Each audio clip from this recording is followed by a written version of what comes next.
How are we, my friends? You are very welcome along to Saturday evening's Anfield Agenda News Roundup. I hope you're all enjoying your weekend so far, and we will be live tonight. If you're watching this early on Saturday evening, we'll be back at 8:45 with the late night agenda, where we'll be looking ahead, of course, to the bigger stories, Liverpool's transfer business, the pre-season friendlies, and everything else that's coming up. Until then, I'm here to give you guys the very latest on our search for a midfielder and why we seem to have made a priority for JOAO NEVES. We're going to be asking which midfielder is refusing to rule himself out of a move, and a couple of other bits and pieces as well. As always though, my friends, this is about knowing your thoughts, so do let us know in the comment section. Drop a like on the video if you enjoy it, and don't forget to hit that subscribe button. I'm going to get straight into it. Let's talk about a former Liverpool player who wants to come back and become part of Arne Slot's coaching staff.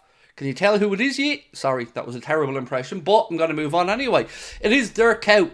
Dirk Kuyt has revealed that he's been in contact with Arne Slot and Liverpool about potentially becoming part of the backroom staff and the coaching team. Look, I'm not against it in any way, shape or form. Bringing back former players, adding that goodwill factor, I'll take it. If Dirk Kuyt wants to be involved and Arne Slot has a place for him, I'm not saying no to it. So let me know your thoughts on that one. I think he could certainly improve some of our forwards, and I think it's just good business, so let's make it happen. Arne Slot has been speaking about the levels of some of the guys since they've come back for pre-season. This is what the Liverpool manager has had to say. Mo came back strong. He was really fit. I think that he always has been, but it's the same this year. What you want from them is to see the example for the youngsters as well, and for them it's really important that they stay fit. They're full of energy, and that's the most important thing at the moment. Keeping them fit, building them up from there to try to learn as much as we can. The most players that are here at the moment are from the under-21s. I've got to give them a compliment because they're full of energy, like to press, like to counter-press. They've been thought really well, according to Arne Slot. And the ones that are here from the first team are giving the right example to the youngsters. It's been a joy to work with them in the first week. Some lovely words there from Liverpool's new manager slash head coach. And it is good that those senior players are setting an example for the younger ones, and it was nice to see them kind of pay homage to Klopp, Pep, Linders for the work that's been done, and how well the academy staff have been bringing those players up in the philosophies and the way that Liverpool like to play. Some nice bit of news there from the manager. Right, a bit of an Adrien Rabiot update, and I don't believe for one second that Liverpool are interested in Adrien Rabiot, but according to HITC, Liverpool have at least been approached by Rabiot's agent about a free transfer this summer. It won't be the first time that Adrien Rabiot has been linked with a move to Liverpool, and it won't be the first time that I've sat here saying I don't want Adrien Rabiot at Liverpool. He's also been linked with Manchester United and a few others, and for me, I think we could do far better than Adrien Rabiot. So let me know, would you take him on a free?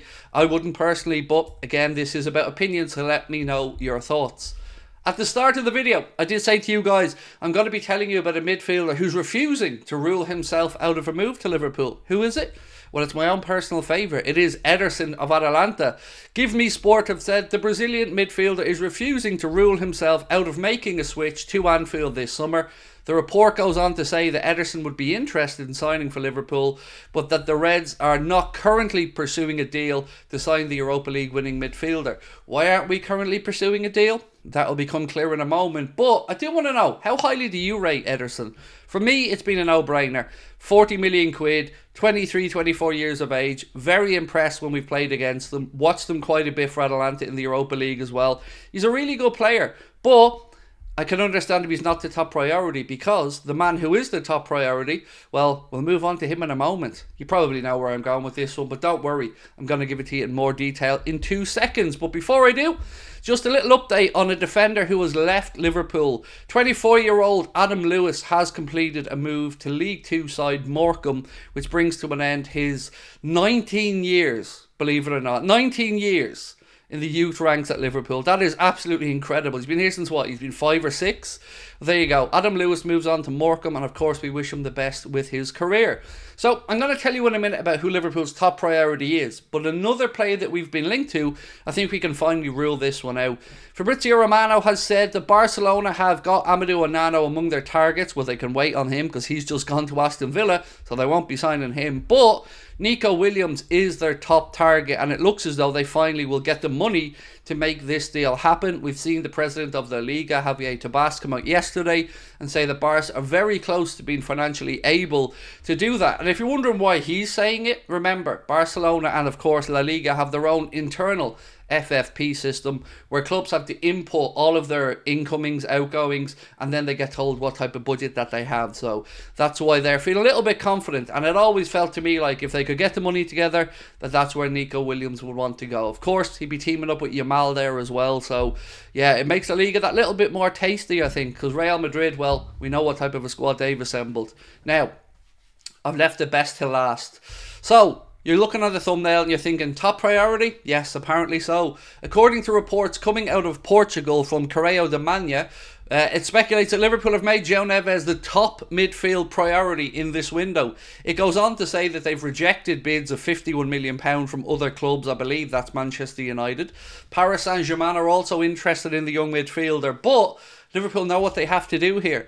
He's been highly recommended to the club from the likes of Diogo Jota, but none of us can get away from the fact that it would be a fee of in excess of £100 million, or about €120 million.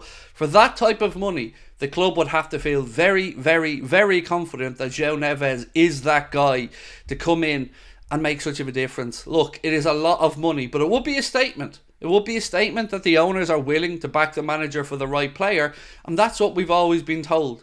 So for me, I want to know your thoughts on this one. I know we've spoken about JOAO Neves a lot, but this really does seem to be a serious link. You might say we've had serious links before that haven't really turned into anything, but let's wait and see what happens with this one.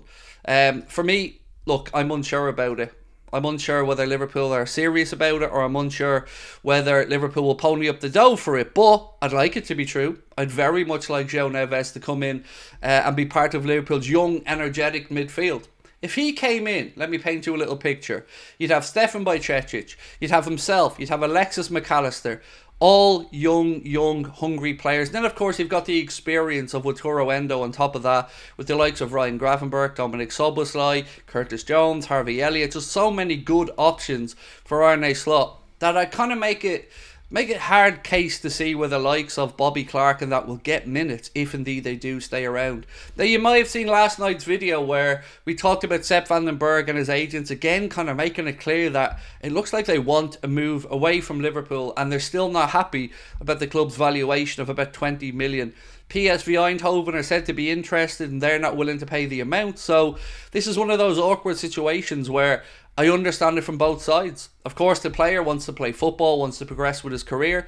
Arne Slot, by all accounts, has been very impressed with Sepp van den Berg, but the club will also have a valuation, and loaning him out for a couple of seasons, seeing how well he done at Mainz, they deem his value was at about 20 million quid. So I hope he can find a happy medium here, or that Arne Slot can convince him to stay around and push and try and be part of Liverpool's first team squad this season. All we need to do, though, is go out there and get a midfielder, a central midfielder, a centre back, and maybe somebody like Nuri in the full back positions, and that's a good window for me. I don't think we need wholesale changes, but we do need 2 or 3 high level signings. So that's it from me for this afternoon's video. Again, we will be live tonight at 8:45. 3 weeks away now for our live shows in Cardiff and Liverpool. Don't forget you can get your tickets with a link in the description, and I'll catch up with you this evening. Thanks for watching. Have a lovely weekend, and I'll catch up with you soon. Bye bye.